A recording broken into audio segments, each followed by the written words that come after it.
कक्षा 9 के प्यारे विद्यार्थियों नमस्कार। देखिए अपना जो पाठ चल रहा था रसखान में आपने पद फर्स्ट और पद सेकंड यानी फर्स्ट और सेकंड सवय के आपने भावार्थ लिखे होंगे और अच्छी तरह से समझा होगा।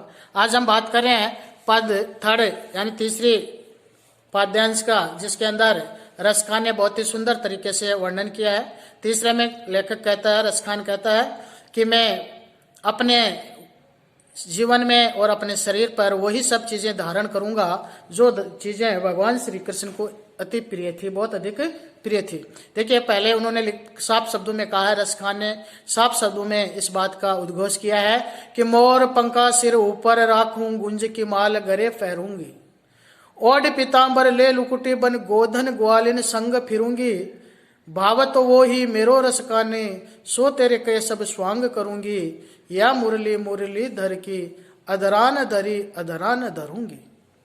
तो रसकान कहता है एक गोपी है, वो अपने मन के विचारों को व्यक्त करते हुए कहती है, मोर पंखा सिर ऊपर राखूं, कि मोर की पंखों का मुकुट बना करके अपने सिर पर धारण करूंगी, गुंज की माल गरे पहनूंगी, और गुंज के फूलों की माला है, वन फूलों की माला है, वो वैजंती माला, वो मैं अपने गले में पहनकर उसको धारण करूंगी। क्योंकि भगवान श्री कृष्ण को मोर पंखों का मुकुट प्रिय था और वैजंती फूलों की माला पसंद थी, इसलिए गोपी कहती है मेरे प्रिय श्री भगवान को जो चीजें प्रिय थी मैं उन्हीं का धारण करके और उनको प्रसन्न करने की कोशिश करूंगी।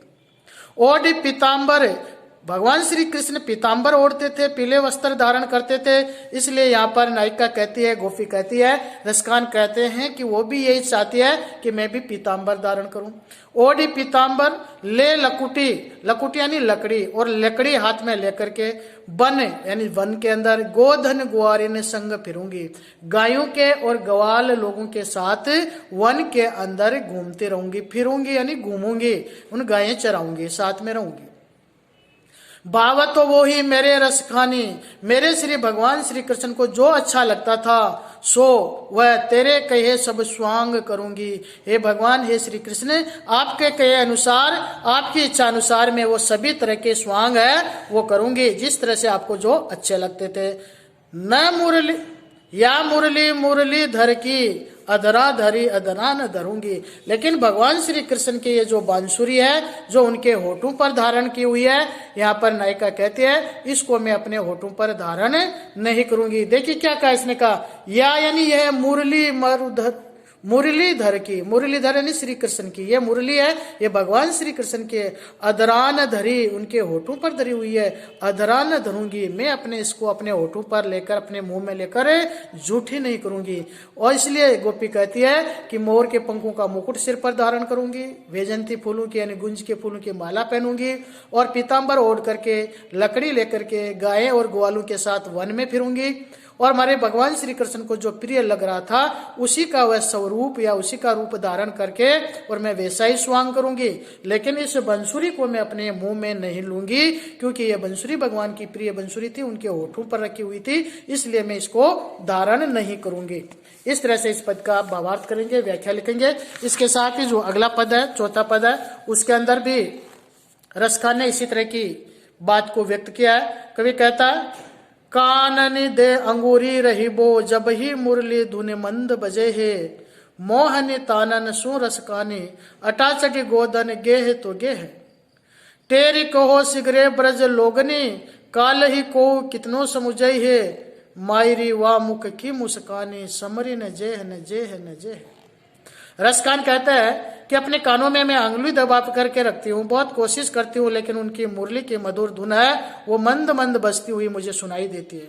मोहनी तान सुरस खाने अटाचडी, और भगवान श्री कृष्ण की जो बंसुरी थी उस बंसुरी की मोहनी तान सुन करके मैं अटा चढ़ी, अपनी महल पर या अपनी छत पर चढ़ी। गोधन गे तो गे, चाहे गायें जाए तो जाए, उनसे मुझे नहीं। गोधन गे है तो गे, जाए गायें चाहे किधर भी जाए उससे मुझे नहीं। तेरी कयो सिगरे ब्रज लोगन ने, सब लोगों ने मुझे पुकार करके कहा, काल ही को कितनो समझाई, कि हे गोपी, कल तुम्हें लोगों ने कितना समझाया था, लेकिन तुम्हारे कुछ समझ में नहीं आया कि आज फिर कन्हैया की बंसुरी की धुन सुनकर तुम फिर अपनी छत पे चढ़ गई और गायों का यानी घर के कार्यों को तुम भूल गई।